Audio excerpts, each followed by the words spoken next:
SK news 24 सच का सामना जोश के साथ।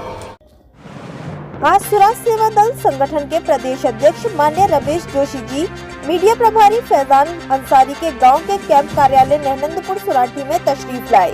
अपने संगठन और पूरी टीम की ओर से फैजान अंसारी ने अपने प्रदेश अध्यक्ष रमेश जोशी जी का आभार व्यक्त किया और उन्होंने कहा कि मेरे गांव नहनंदपुर सुराठी के कार्यालय का उद्घाटन किया है और उद्घाटन करने के बाद उन्होंने मेरे गांव नहनंदपुर की जनता को संबोधित किया, जिसमें उन्होंने अपने संगठन के प्रति कुछ बातें रखी और लक्सर विधानसभा क्षेत्र के लिए कुछ बातें रखी। ये पता नहीं कि हमारे गांव लक्सर में कितने अधूरे काम पड़े हैं, उनको संगठन के माध्यम से आगे बढ़ाया जाएगा, उनको पूरा करने का काम किया जाएगा। तो मैं आज अपने स्वराज सेवा दल संगठन के सभी पदाधिकारी व गांव नहनंदपुर के सभी जिम्मेदार व्यक्तियों का आभार व्यक्त करता हूं। उन्होंने मेरा साथ दिया और हमारी एक कोशिश रहेगी कि हम लोग अपने संगठन के द्वारा अपने जितने भी गांव के रुके हुए काम हैं उनको पूरा करें। और सभी साथियों, संगठन और साथियों पदाधिकारियों का मैं दिल से आभार व्यक्त करता हूं। अपने गांव के सभी जिम्मेदार व्यक्तियों का आभार व्यक्त करता हूं कि उन्होंने मेरे इस प्रोग्राम में मेरा साथ दिया। उत्तराखंड से संवाददाता शाहनवाज की रिपोर्ट। को संरक्षण देने का काम कर सके ये औकात है उत्तराखंड के विधायकों की। साथियों, हमने छात्र राजनीति को करा, हमने उन विधायकों के बीच में कार्य करा जिन्होंने बड़े से बड़े लोगों को धमका दिया, अपने गरीबों को गले लगा दिया। उस इन्वेस्टर की औकात नहीं हुई कि उस विधायक को बैठा दे। और आज के विधायक क्या कर रहे हैं? आज के विधायक अपने एसी कमरे में अधिकारियों को, ठेकेदारों को बैठाते हैं और गरीब जनता को सड़क पर पहचानने से भी इनकार कर देते। अपने क्षेत्र की जनता को ऐसे विधायकों का हमें बहिष्कार करना है। जनप्रतिनिधि बहुत बड़ा शब्द होता है, हमारे पास समय का अभाव होता है। हम लोग रोज रोज धरने नहीं दे सकते, हम रोज रोज प्रदर्शन नहीं कर सकते, हम अपने अधिकारों की लड़ाई नहीं लड़ सकते, हम अपने दिल का दर्द किसी से कह नहीं सकते, हम अपने जज्बात बयान नहीं कर सकते। इसके लिए हम क्षेत्र के जनप्रतिनिधि को चुनकर विधानसभा के पटल पर भेजते हैं और वो विधायक हमारी रक्षा नहीं कर सकता। विधायक भगवान के बाद विधायक और सांसद दूसरा भगवान होता है, हम लोगों की आशाओं की किरण होता है।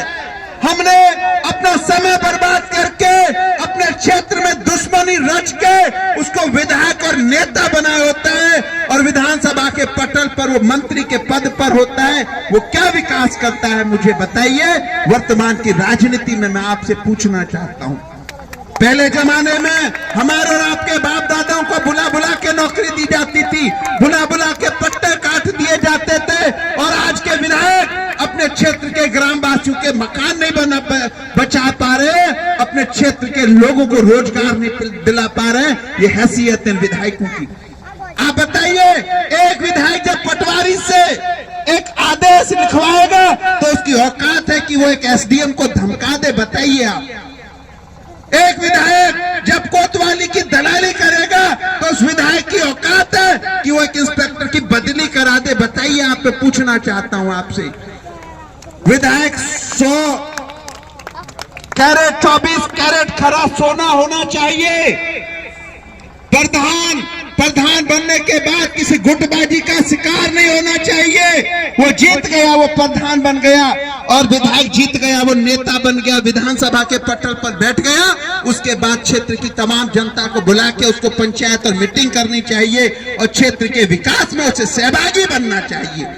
मैं जब आ रहा था, वैसे तो हमारे राव साहब ने बता ही दिया, मैंने देख लिया फैजान और अफजाल ठेकेदार साहब लगातार गांव के विकास के लिए मुझसे लड़ रहे हैं। मैंने पिछले नहनंदपुर के गांव के लिए ट्रांसफार्मर और बिजली के पोलों की बात रखी थी। मेरे ख्याल से शायद अभी जेई आकर के मुआयना कर गया है, बहुत जल्दी यहाँ पर बिजली का जो पोल और ट्रांसफार्मर है वो लग जाएंगे।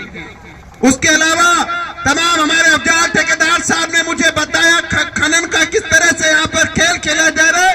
अफजाल ठेकेदार साहब ने शायद यहाँ की कुछ समस्याओं का समाधान भी कराया होगा। उसके लिए मैंने टेलीफोन भी कर दिए थे और क्षेत्र के लिए मैंने विकास के लिए बता भी दिया था।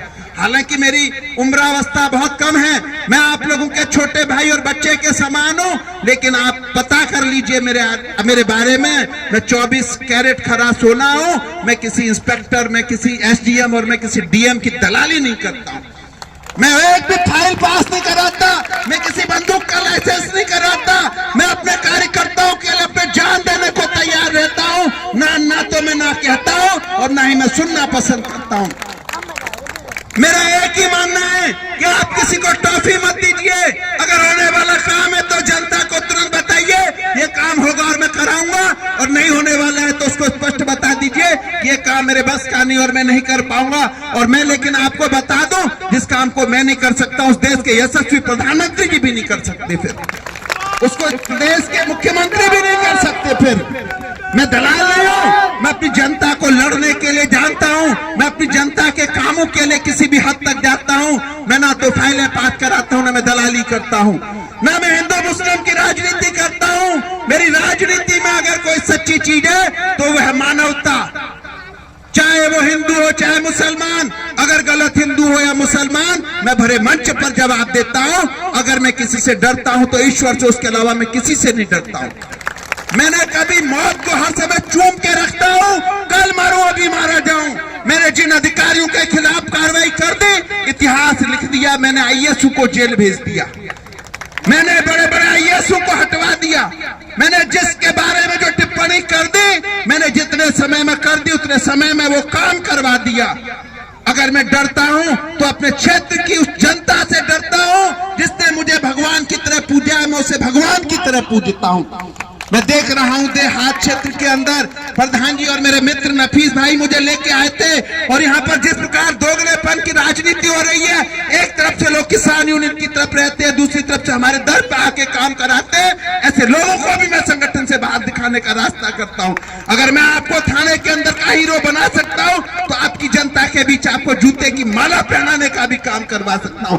नेता को दलाल नहीं होना चाहिए, नेता को दोगला नहीं होना चाहिए। नेता अगर मेरे साथ है तो जनता अगर मेरे साथ है, मेरा कार्यकर्ता मेरे साथ रहे, वरना मेरे यहाँ से चला जाए।